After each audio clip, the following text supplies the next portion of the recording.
Bonjour à tous, je m'appelle Peace, je suis un transporteur public. Bien sûr, je suis paisible, mais les gens pensent que je ne le suis pas.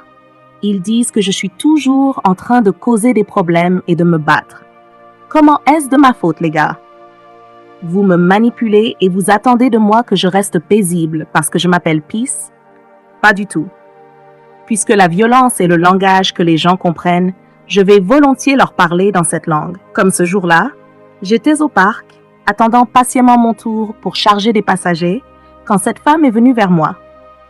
Elle m'a demandé si c'était mon tour, et j'ai répondu « non ». Elle m'a alors demandé de la ramener chez elle. « D'accord, madame. Cela signifie que vous affrétez tout le bus alors ?» Et elle a répondu « oui ». Je lui ai dit que ça lui coûterait 5000 Naira, et elle a plaidé pour 4000, alors j'ai accepté et je l'ai ramenée chez elle. En arrivant à son portail, elle est descendue et est rentrée chez elle sans me payer mon argent, ni même me dire quoi que ce soit. Vraiment? J'ai dû attirer son attention rapidement. « Madame, il semble que vous oubliez quelque chose, » ai-je dit. Elle a répondu qu'elle n'oubliait rien et que je devais revenir demain pour récupérer mon argent, affirmant qu'elle avait perdu son portefeuille au marché. Non, les gars, vous voyez exactement de quoi je parle. J'étais juste dans mon coin et elle est venue vers moi. Elle savait qu'elle n'avait pas d'argent. Ne serait-ce pas juste de m'avoir prévenu à l'avance qu'elle me devait de l'argent? Et maintenant, si je me bats avec elle, les gens diront que Peace n'est pas paisible. Cette femme joue avec le feu. Je ne tolère pas les bêtises. J'ai dû la tirer pour récupérer mon argent, sinon tout l'enfer se serait déchaîné à cet instant. Juste à ce moment-là, Joseph, un autre gars du quartier, est venu à son secours. Quand on lui a demandé ce qui se passait, j'ai tout expliqué, mais cette femme cherchait juste de la sympathie. Alors Joseph a aidé à payer l'argent pour elle et l'a emmenée à l'intérieur pendant que je partais. « Je ne te blâme pas, tu as cherché mes ennuis et tu les auras », ai-je dit en partant. Quelques heures plus tard, j'étais chez moi et Yvonne, la fille de cette femme, est venue me confronter, me demandant pourquoi j'avais frappé sa mère. « Je n'ai pas frappé ta mère. Pourquoi ferais-je cela ?» ai-je dit. Elle a commencé à crier et à m'insulter. Je lui ai juste dit que je ne voulais pas d'autres problèmes en m'éloignant. Avant que je ne le sache, elle m'a simplement tiré en arrière. Cela a déclenché ma colère et je lui ai donné une gifle pour lui donner une leçon. Vous voyez, juste un petit coup, et elle criait, appelant à l'aide, alors que des gars venaient à son secours. J'ai nié l'avoir touchée, leur faisant savoir que si je l'avais fait, elle serait probablement morte à ce moment-là. Ils me connaissent déjà, ils savent que je ne perds pas de temps à donner des leçons aux gens, alors ils l'ont aidée à partir. Plus tard ce jour-là, le président, qui m'avait donné son bus à conduire en location-vente, est venu collecter son argent. Cet homme est tellement plein de méchanceté. Nous avons convenu que chaque semaine, je lui paierais 15 000 Naira, ce que j'ai fait la semaine dernière. Et maintenant, ce n'est même pas une semaine. Il est venu pour un autre paiement, juste pour me frustrer. Un diacre à l'église, il trouve juste de la joie à venir me frustrer. Je lui ai dit que je n'avais pas encore d'argent et il m'a menacé de reprendre ses clés. Je n'avais pas d'autre choix, alors j'ai dû lui payer son argent pour qu'il me laisse respirer en partant.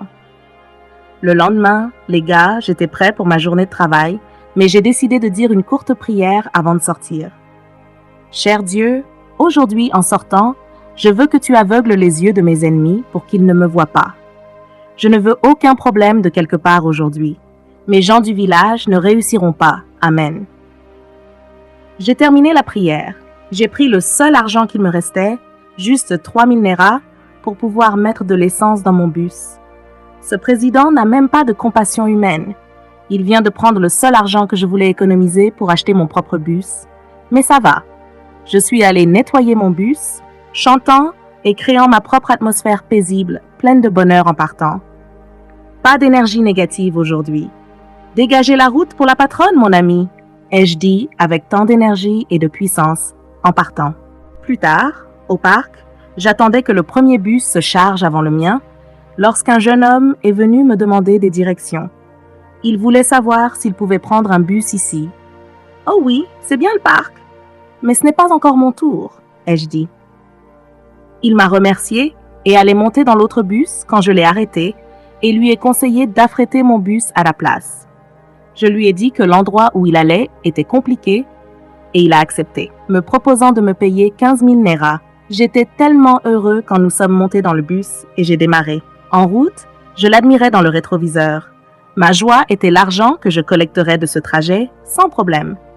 Ce sont les types de passagers dont j'ai besoin, pas Yvonne et sa mère, me suis-je dit. Plus tard, nous sommes arrivés à l'endroit et il est descendu. « Alors, mon argent ?» ai-je demandé. Il a mis la main dans sa poche et a commencé à dire qu'il cherchait son portefeuille et son téléphone. J'ai juste ri. « De quoi parle ce gars? Frérot, s'il te plaît, quand tu es monté dans ce bus, je ne t'ai pas vu avec un téléphone. Alors de quoi parles-tu maintenant ?» ai-je demandé, bouillonnant déjà de colère à l'intérieur. Ce qui m'a encore plus provoqué, c'est quand, avec fierté, il m'a dit de me calmer. Ce n'est que 15 000 Naira. La valeur de mon téléphone est même plus importante que tes simples 15 000 Naira. Non. Réfléchissez avec moi, les gars. Vous voyez comment les gens viennent intentionnellement chercher des ennuis, même quand vous voulez les éviter? Est-ce qu'on t'a envoyé à moi, ce gars? J'étais juste confus, et ma colère ne cessait d'augmenter. Dieu, j'ai prié ce matin. Je ne voulais pas de ce genre de client du tout, et maintenant celui-ci vient d'apparaître. Je vais m'occuper de toi maintenant. Je me suis précipité vers lui et lui ai donné une gifle, et il s'est effondré. C'est comme ça qu'ils font semblant. Tu ferais mieux de te lever maintenant et de me payer mon argent. Si tu veux, évanouis-toi 42 fois. Ce n'est pas mon problème. Je criais jusqu'à ce que Yvonne et Joseph arrivent et d'autres personnes ont commencé à se rassembler. Ils l'ont vérifié et ont vu qu'il ne respirait plus. Attendez, quoi? La réalité m'a frappé que j'avais tué quelqu'un. J'étais confus et ne savais pas quoi faire. Avant que je ne comprenne ce qui se passait, je me suis retrouvé au sol. Ils ont mis un pneu sur moi et voulaient me brûler sur place. Je sentais que mon esprit avait déjà quitté mon corps, car je croyais que c'était la fin pour moi. Puis j'ai commencé à entendre « Il respire encore. Il respire. » Répété, et c'est comme ça qu'ils m'ont laissé tranquille et ont demandé qu'on l'emmène à l'hôpital immédiatement. Mon Dieu, c'est comme ça que j'aurais pu mourir juste comme ça, juste parce que je ne faisais que défendre mes droits. Honnêtement, avec ce nom, il semble que je vive déjà l'opposé. Plus tard, nous sommes arrivés à l'hôpital.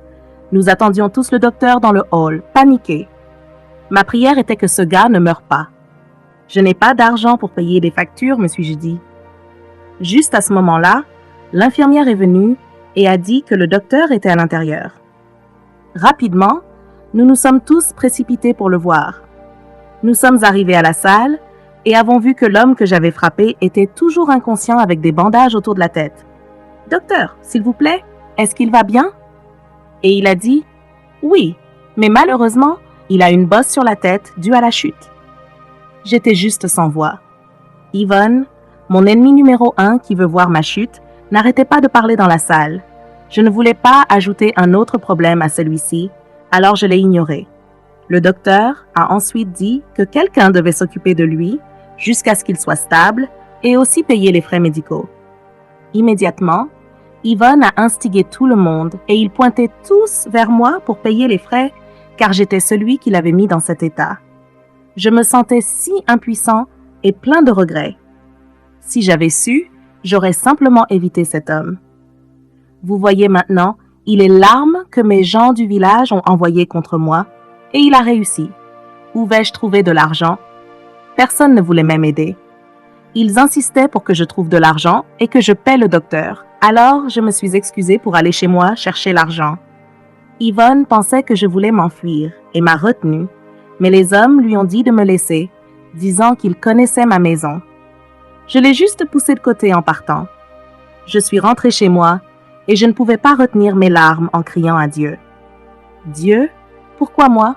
L'argent que j'économise depuis un moment pour m'acheter un nouveau bus, pour ne plus avoir à faire face aux problèmes du président, c'est ce que tu veux que j'utilise pour payer les factures médicales d'un étranger.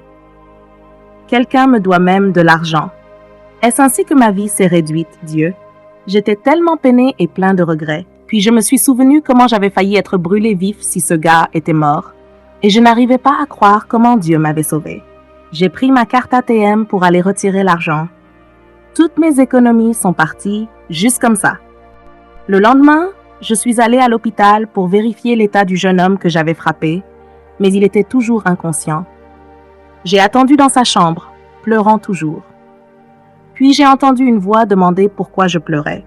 J'ai levé les yeux et j'ai vu qu'il était réveillé. Choquée, j'ai couru rapidement appeler le médecin pour qu'il vienne l'examiner.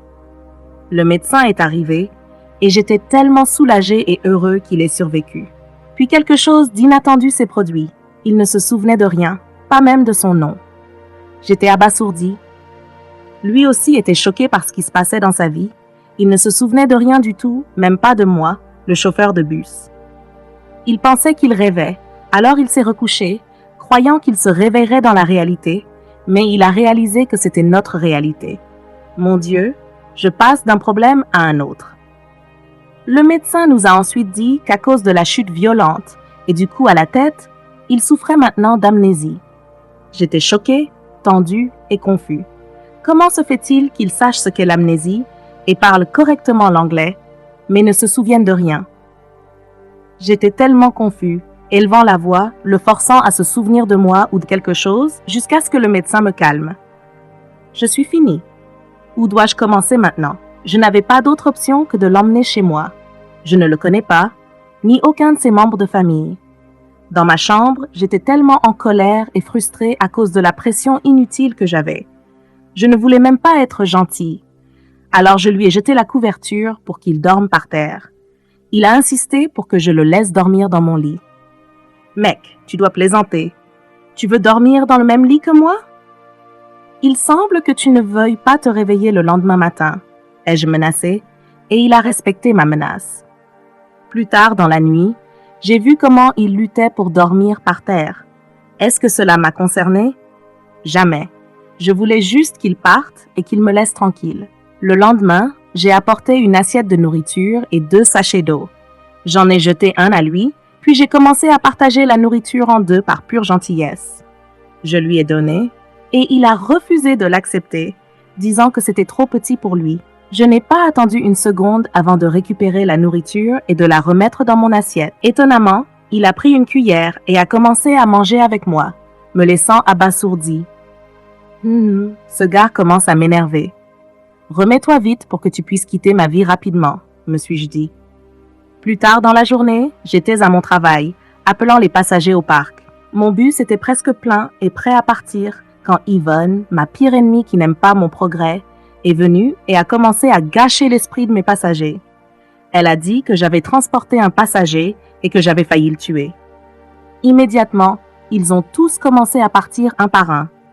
J'étais juste sans voix et me sentais impuissant alors que Joseph l'aidait à la traîner. Cette sorcière encore, mon Dieu te jugera pour moi, me suis-je dit en rentrant chez moi. Je suis rentrée et j'ai trouvé les anciens de la communauté assis dans ma cour avec ce gars qui vivait avec moi. Les gars, je ne connais pas encore son nom, donc je vais l'appeler le gars. Je les ai salués et ils m'ont accueilli. Ensuite, ils ont demandé à ce gars s'il avait mangé quelque chose depuis le matin. Les gars, je ne lui ai rien donné à manger parce que je n'avais rien. Alors, je lui faisais des clins d'œil pour qu'il ne m'embarrasse pas devant ses anciens et il a joué le jeu. J'étais tellement frustrée et fatiguée de tout que j'ai exprimé ma frustration aux anciens. « Messieurs, s'il vous plaît, je suis fatiguée. En fait, je me noie. J'ai déjà appris ma leçon. Je ne me battrai plus, leur ai-je dit, mais ils ont insisté que j'avais créé cette situation moi-même et que je devais la gérer moi-même. Ils m'ont clairement dit que toute personne que je me battrais à nouveau dans cette communauté viendra vivre avec moi chez moi. Et ainsi, ils ont dit au revoir et sont partis. Je me suis tournée vers mon nouveau colocataire et lui ai demandé pourquoi il avait appelé les anciens. Mais il a répondu qu'il ne l'avait pas fait. Ils sont juste venus le rencontrer. Je n'ai rien dit d'autre en ouvrant le pain que j'avais acheté et en lui donnant 2 tranches. Puis je suis partie, le laissant se demander. Un lundi matin frais, le président est revenu pour me réclamer son argent. « Président, ne commencez pas ce matin. Vous êtes censé venir récupérer votre argent vendredi. Aujourd'hui, c'est lundi. Pourquoi êtes-vous ici? Lui ai-je demandé. Il a commencé à crier, exigeant que je lui paie son argent ou que je lui rende ses clés. Président, je suis fauché. Vous ne m'entendez pas? Ai-je répondu. Il insistait pour que j'envoie de l'argent de ma banque et continuait à élever la voix, voulant me provoquer. Je ne voulais pas ça, alors j'ai rapidement effectué la transaction et il est parti. On dirait que cet homme ne veut pas respecter son âge. Si je réagis maintenant, les gens ne verront pas les actions qui ont causé mes réactions. C'est bon. Je vous vaincrai tous un jour, me suis-je dit. Le lendemain, je suis allé au parc et j'ai remarqué que le président du parc refusait de me laisser charger mes passagers. Alors, je suis allé perturber la fête qu'ils étaient en train de faire. J'ai demandé poliment pourquoi il me refusait de charger mon bus aujourd'hui et il a commencé à élever la voix, essayant de m'intimider. Mais croyez-moi les gars, vous ne pouvez pas m'intimider du tout. Chaque fois que j'essaye de rester calme, ils n'apprécient pas. Ils veulent toujours voir la guerre en moi, alors je leur ai donné.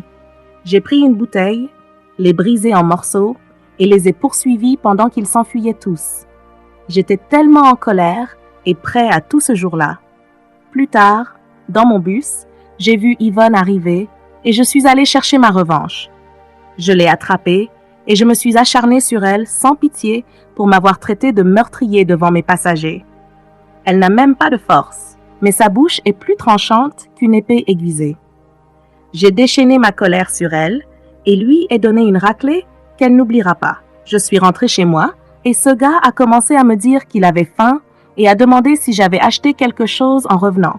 J'ai marqué une pause, puis je suis allé vers lui et ai demandé « Alors, tu te souviens de la nourriture, mais tu ne te souviens pas de ton nom ?» J'étais tellement frustrée que j'ai pris une bouteille, l'ai brisée et j'ai utilisé le morceau pour le confronter. Je voulais juste qu'il se souvienne de son nom, c'est tout, et il était tellement terrifié. J'ai éclaté en larmes parce que je ne savais plus ce que je faisais et je suis allée m'asseoir. Des heures plus tard, j'étais encore dehors en train de pleurer et de réfléchir à ma vie quand il est venu me rejoindre, s'excusant pour ce qui s'était passé plus tôt.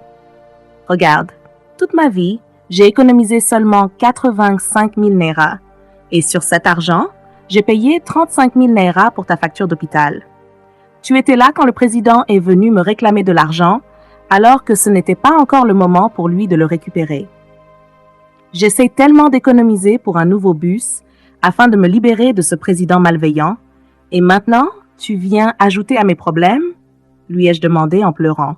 Il a été tellement touché et alors proposé que nous allions voir les anciens pour qu'ils puissent leur expliquer qu'il voulait partir. J'ai été surprise et lui ai demandé s'il était sérieux. Il a confirmé. Je me suis sentie soulagée, j'ai essuyé mes larmes et me suis levée pour que nous puissions partir. Il pensait que nous irions là-bas le lendemain, mais je l'ai persuadé d'y aller aujourd'hui, alors nous sommes partis. Nous sommes arrivés et l'ancien a dit sans excuse qu'il n'était pas autorisé à partir tant qu'il ne pouvait pas se souvenir de qui il était et d'où il venait. Jusqu'à ce moment-là, il resterait chez moi. J'ai essayé de me défendre, mais l'ancien m'a immédiatement interrompu et a averti que si je le laissais partir, il ferait arrêter et mettre en prison. J'étais juste en colère et impuissante alors que nous rentrions chez nous. Le lendemain, j'étais prête à partir pour le travail, sur le point de sortir lorsque mon colocataire est sorti et a dit qu'il allait venir avec moi au travail. Tu dis quoi? S'il te plaît, ne commence même pas. Tu n'iras nulle part, s'il te plaît, ai-je dit en montant dans mon bus pour sortir. Il est immédiatement monté, insistant pour venir avec moi. Il était resté à la maison pendant des semaines à ne rien faire, alors il voulait être utile. Si quelque chose t'arrive, ne prononce pas mon nom. Tu entends? Lui ai-je prévenu avant que nous ne partions. Nous sommes arrivés au parc et je saluais mon ami Joseph pendant que mon colocataire appelait les passagers et ils venaient tous en grand nombre. Il n'est pas inutile après tout, me suis-je dit, mais le problème que j'avais avec lui était qu'il utilisait trop d'anglais pour le travail de rue. Il ne sait pas qu'un homme doit être robuste pour des emplois comme celui-ci. Nous étions prêts à partir et j'ai demandé à Joseph de venir nous aider à pousser le bus pour que nous puissions démarrer. Mon gars disait encore qu'il fallait appeler le mécanicien pour venir le réparer. Mon Dieu, ce gars a beaucoup à apprendre, honnêtement. Il est trop agebuteur à mon goût. En route, il parlait avec tous mes passagers et ils étaient tous contents de discuter avec lui. Puis une femme est arrivée à son arrêt, a payé et est descendue. J'ai remarqué que son paiement n'était pas complet, alors je l'ai rappelée et insistance pour qu'elle paye immédiatement le reste. Elle a alors dit qu'elle n'avait pas le reste. Pourquoi Dieu? Quel genre de clients viennent vers moi comme ça? Est-ce qu'ils aiment me voir me battre ou quoi? S'il te plaît, donne-moi juste mon argent pour que je ne fasse pas quelque chose de stupide maintenant. Mon colocataire lui a alors demandé de partir, et elle est partie. Je voulais aller la rattraper, mais il m'a arrêtée. Je voulais transférer ma colère sur lui, et il a commencé à crier que sa tête lui faisait mal. Vite, je l'ai évité, lui faisant savoir que je ne l'avais pas touché, et je suis donc retournée à la conduite pendant qu'il continuait à appeler plus de passagers. Plus tard dans la journée, nous avons terminé le travail et sommes rentrés chez nous. J'étais tellement heureux, car j'avais gagné beaucoup d'argent aujourd'hui. Nous nous sommes assis pour compter l'argent avec beaucoup d'excitation. Ensuite, il a demandé si nous pouvions avoir quelque chose de mieux à manger cette fois-ci, et j'ai répondu que nous allions préparer du riz aux épices, ce qui l'a laissé déçu. J'ai dû lui faire comprendre que le riz aux épices est en fait mon plat de Noël. Alors s'il le voit maintenant, il devrait être très heureux et reconnaissant. Puis il m'a parlé de ce qu'il avait observé à mon travail, comment les passagers essaieraient de me manipuler pour que je réagisse. Il a dit que ce n'est pas tout à quoi je dois répondre avec mes points. J'étais juste content qu'il ait aussi vu ce que je traverse chaque jour jusqu'à ce qu'il me demande de faire quelque chose pour lui. Il a demandé que si quelqu'un me provoque, je ne devrais pas réagir immédiatement, mais compter jusqu'à 30, ce qui m'a laissé étonné. Je riais et me moquais de ce qu'il venait de me dire et suis allée à l'intérieur. Le lendemain, mon colocataire et moi marchions le long de la route lorsque Yvonne est passée devant nous et a commencé avec ses problèmes. Au début, j'ai fait semblant de ne pas l'entendre, mais elle a mis le feu aux poudres lorsqu'elle a insulté ma mère. Je me suis tellement énervée et j'ai voulu m'en prendre à elle quand il m'a retenue, suppliant que je ne réagisse pas, mais que je compte jusqu'à 30. Je ne voulais pas écouter et continuais à vouloir battre Yvonne. J'ai dû me contrôler lorsqu'il m'a rappelé de ne pas la faire tomber à nouveau. Peut-être que cette fois-ci, elle ne survivrait pas. Nous sommes rentrés chez nous et j'étais encore en colère, mais il continuait à me calmer pendant que nous nous asseyions. Ensuite, il a demandé pourquoi je me battais toujours et si c'était comme ça que j'étais avant. Je l'ai juste regardé car je ne savais pas quoi dire, mais il insistait. Alors j'ai décidé de me confier. Mon père, ma mère et moi vivions heureux comme une grande famille. Mon père aimait vraiment ma mère, mais ses membres de la famille ne l'aimaient pas et le pressaient de prendre une autre femme. Mon père a refusé, et c'est à ce moment-là que tout a commencé. Ma mère est ensuite tombée malade et est morte. Mon père a changé envers moi, me disant que je lui rappelais ma mère, et cela ravivait tant de souvenirs douloureux. Alors, il a décidé de prendre une autre femme, et ils ont eu 2 enfants ensemble. Comme si cela ne suffisait pas, tout le monde a commencé à s'en prendre à moi, à l'école, à la maison, dans la communauté, partout où j'allais, j'étais harcelée. J'ai enduré cela pendant des années, attendant et espérant que quelqu'un vienne me sauver, mais personne ne se souciait jusqu'au jour où je me suis défendue. J'ai commencé à me battre juste pour me défendre, et j'ai remarqué que les gens ont commencé à m'éviter, et le harcèlement a cessé. Plus tard, mon père est mort, et ils m'ont tout pris. La seule chose que j'ai obtenue pour moi-même, que j'ai apparemment dû me battre pour avoir, était cette maison. Alors vous voyez, c'est comme ça que mon mode de vie a commencé. J'étais tellement émue en essuyant mes larmes. « Qu'as-tu appris de mon histoire ?» lui ai-je demandé. Parce que j'ai appris 2 choses. La première est que tu dois te sauver toi-même, car personne ne viendra te sauver. La deuxième est que tu dois te battre pour garder et protéger tout ce que tu veux, lui ai-je dit. Il s'est ensuite excusé pour l'enfance difficile et folle que j'avais eue et a conseillé qu'en tant qu'adulte maintenant, ce n'est pas sain de vivre une vie de violence. Cela ne se termine pas bien. Je dois faire mieux. J'ai répondu, en comptant jusqu'à 30, tu veux dire. Et il a répondu, pour commencer, me laissant réfléchir à ses paroles pendant qu'il sortait pour nous chercher quelque chose à manger. Un beau jour, le président est venu me harceler pour son argent, même si ce n'était pas le moment convenu. Je lui suppliais de me donner jusqu'à vendredi pour le payer car j'étais fauchée, mais il a refusé et menacé de prendre les clés.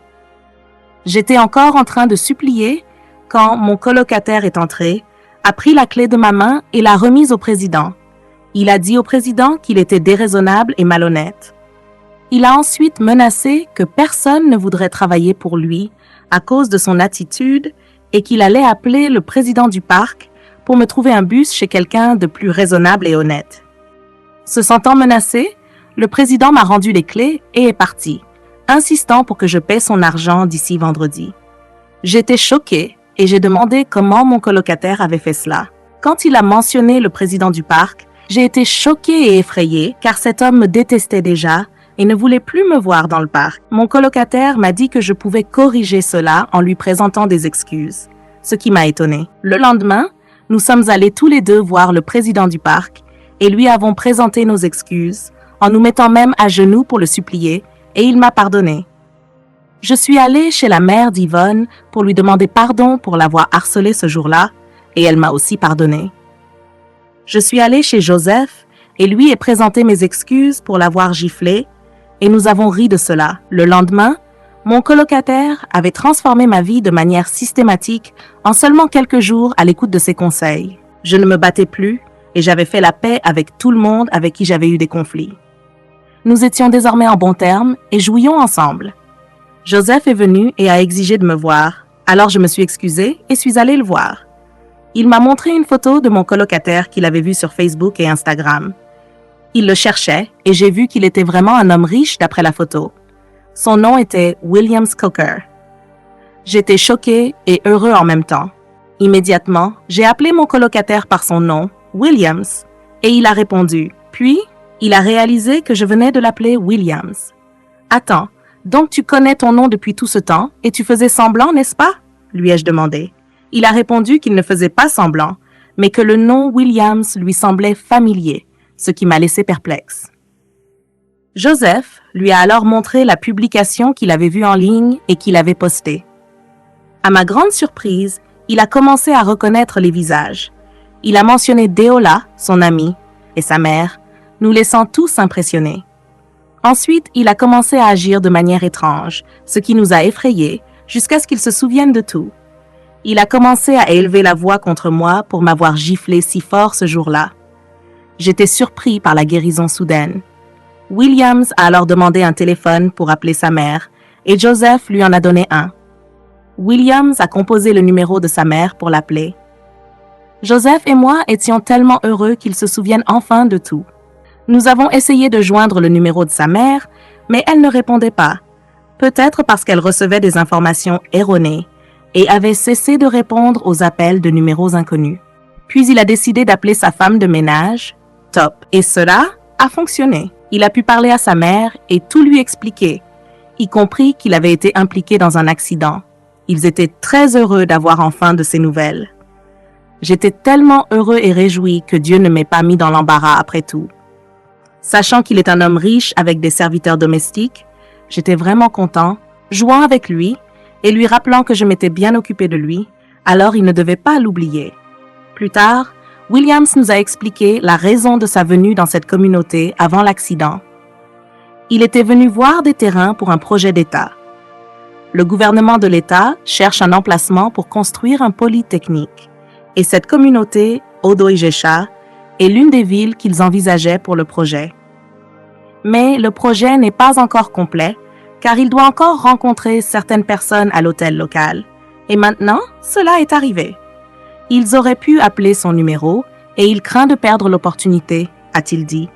Joseph lui a assuré que s'il allait les rencontrer, il répondrait positivement, ce qui a étonné tout le monde.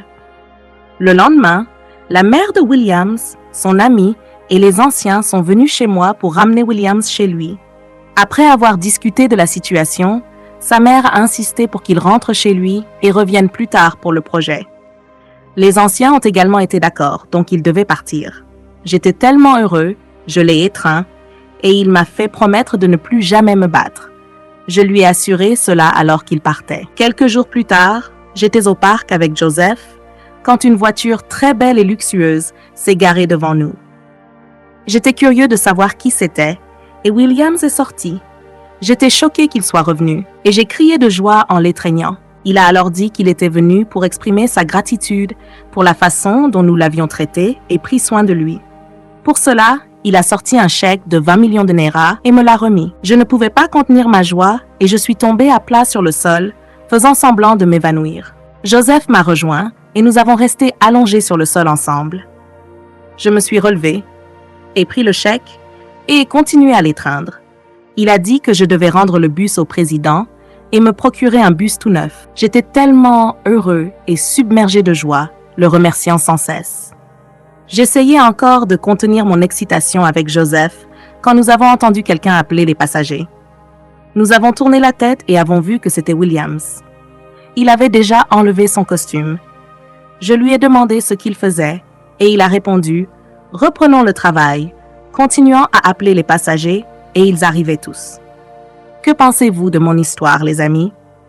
Laissez vos pensées dans les commentaires.